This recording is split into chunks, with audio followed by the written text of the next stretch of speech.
friend, welcome to DFC சமையல் kitchen. இன்னைக்கு நம்ம சேனல்ல பார்க்க போற ரெசிபி என்னதுன்னா ஹோம்மேட் பிரியாணி மசாலா எப்படி செய்யறதுன்னு உங்ககிட்ட காட்ட போறேன். வாங்க வீடியோ பார்க்கலாம். இந்த பிரியாணி மசாலா செய்யறதுக்கு என்னென்ன மசாலா பொருட்கள் தேவைப்படுன்னு இப்போ உங்ககிட்ட காட்ட போறேன். அதாவது ஏலக்காய் 20 கிராம், பட்டை 20 கிராம், கிராம்பு 6 கிராம், கருமிளகு 12 கிராம், ஜாதிப்பட்டி 3 கிராம், கல்பாசி 1 கிராம், பிரியாணி இலை 1 கிராம். இந்த 7 பொருட்களும் பதமாக வறுத்து ஆற வச்சு அதுக்கப்புறம் மிக்சியில் போட்டு அரைக்க வேணும்.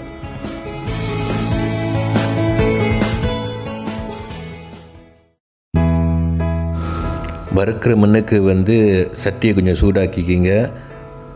அதுக்கப்புறம் ஃபயரை சிம்மில் வச்சுருங்க. அப்போ தான் பதமாக நம்ம வறுக்க முடியும். இப்போ நம்ம 7 பொருட்களை வறுக்க போகிறோம். பட்டையை போட போகிறோம். பட்டை போடுற முன்னுக்கு உடைச்சிருங்க.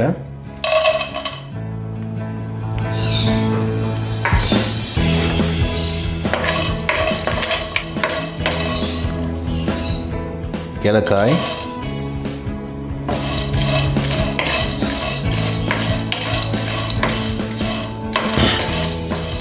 அதுக்கப்புறம் கருப்பு மிளகு,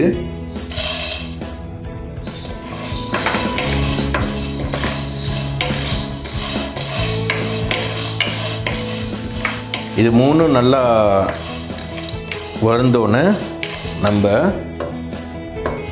கிராம்பை போடுறோம். அதுக்கப்புறம் ஜாதிப்பத்தி,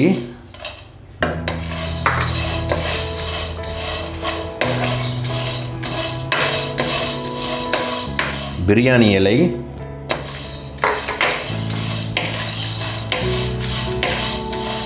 கல்பாசி,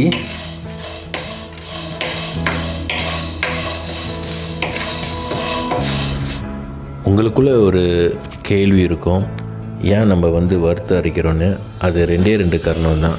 அதாவது அந்த மசாலா பவுடர் ரொம்ப நாளைக்கு இருக்கிறதுக்கும், 2வது காரணம் நல்ல ஒரு ஃப்ளேவர் கிடைக்கிறதுக்கு தான் நம்ம வறுத்து அரைக்கிறோம்.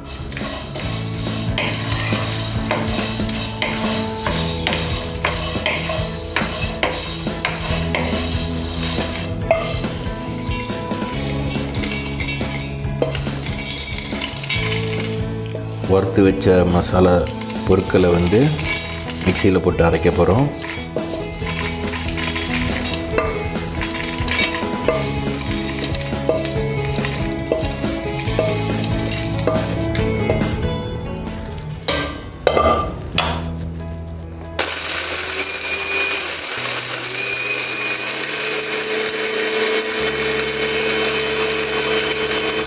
ஹோம்மேட் பிரியாணி மசாலா ரெடி ஆயிடுச்சு. நல்லா பொடியாக அரைச்சி வந்துருச்சு. வாசம் பார்த்திங்கன்னா சரியான சூப்பராக இருக்கும்.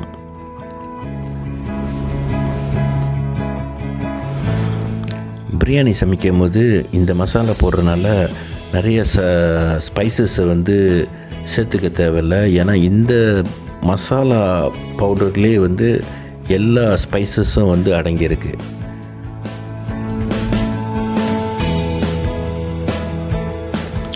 இந்த மசாலா எதுக்கு பொருந்தோன்னா chicken biryani, mutton biryani, plain biryani நீங்கள் சாப்பிடும்போது நல்ல ஒரு டேஸ்ட் உங்களுக்கு கிடைக்கும்.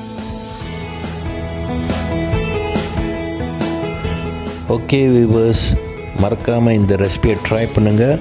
உங்களுக்கு இந்த வீடியோ பிடிச்சிருந்துச்சுன்னா லைக் பண்ணுங்கள், ஷேர் பண்ணுங்கள், சப்ஸ்கிரைப் பண்ணுங்கள். உங்களை நெக்ஸ்ட் வீடியோவில் சந்திக்கிறேன்.